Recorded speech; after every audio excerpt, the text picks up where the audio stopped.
Sir, आज के ज़माने में मानव होना आम बात है सर, लेकिन मानवता होनी बड़ी चीज़ होती है सर। आप में मानवता होनी चाहिए, इसलिए सर कभी भी आप जीवन में अपने मानवता को अपनाएं सर। आप ये महत्वपूर्ण नहीं है सर कि आप बहुत विशिष्ट व्यक्ति हैं, बहुत विशिष्ट व्यक्ति हैं, आपका बहुत जान पहचान बहुत बड़ा आपको बड़ी ओहदे मिले हुए हैं सर, आप विशिष्ट व्यक्ति हैं। लेकिन सर उसके पहले आपको एक शिष्ट व्यक्ति बनना जरूरी है सर। आप में शिष्टता होनी चाहिए। यदि आप में सदाचार युक्त, नीति युक्त, धर्ममय और निष्ठापूर्वक जीवन आप जीते हैं सर, यदि आप सदाचार युक्त, नीति युक्त, धर्ममय और निष्ठापूर्वक जीवन जीते हैं तो सच मानिए सर, आप दैवी जीवन जी रहे हैं सर, दैवी जीवन जी रहे हैं। देवताओं केवल वे नहीं है जिन्होंने स्वर्ग में घर बनाया सर, अपितु वे हैं जिन्होंने अपने घर को ही स्वर्ग बना दिया। सद्गुण, सदाचार, सच्चरित्र का जीवन में प्रवेश ही जीवन में दैवत्व घटित हो जाता है। वहाँ दैवत्व घटित हो जाता है। हम सबको अपने जीवन में सदैव महान बनने की अपेक्षा एक अच्छा इंसान बनने के लिए प्रयासरत होना चाहिए जीवन में सर। एक महान व्यक्ति बनने से अच्छा है आप एक अच्छा इंसान बनने के लिए प्रयासरत रहिए सर। जहाँ एक अच्छे और सच्चे इंसान का निर्माण होता है, जहाँ एक अच्छे और सच्चे इंसान का निर्माण होता है, महान बनने की प्रक्रिया वहीं से आरंभ होती है सर, वहीं से आरंभ होती है। जहाँ एक अच्छे और सच्चे इंसान का निर्माण होता है, वहीं से महान बनने की प्रक्रिया आपकी चालू हो जाती है, शुरू हो जाती है सर। जीवन में सर एक अच्छा इंसान बनना ही महान बनना भी है।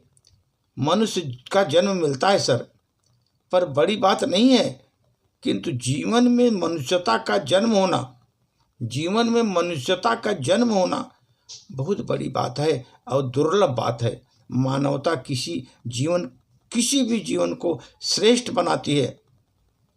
इसलिए सर निंदा आलोचना को पचाना सीखे।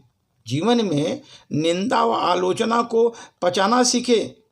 निंदा, आलोचना, उपहास, अपमान को सुनकर सहन कर लेना एक आध्यात्मिक व्यवस्था है सर।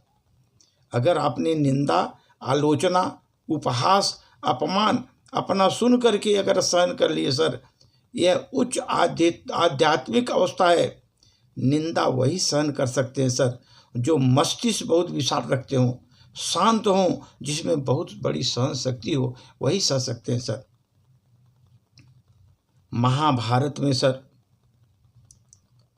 महाभारत में कहा गया है सर कि मेरे शत्रु सदा जीवित रहें, जिनकी कृपा से मैं बहुत ज्ञानवान हो गया हूँ।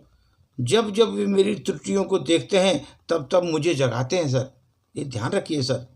शत्रु जो होते हैं सर बहुत उपयोगी होते हैं जीवन में, कि उनकी कृपा से ही आपको बहुत ज्ञान मिलता है और आपके छोटी छोटी त्रुटियों को आप उसे जगाते हैं। वो कहने का मतलब यह है सर, आलोचना और निंदा को सहन करने का सबसे श्रेष्ठ तरीका है कि अपनी निंदा सुनने पर यह विचार करें कि ये जो मेरी निंदा हो रही है, कर रहा है, इसमें कुछ बातें सत्य हैं या मिथ्या हैं, सत्य हैं या झूठ है। आप ये पता करें।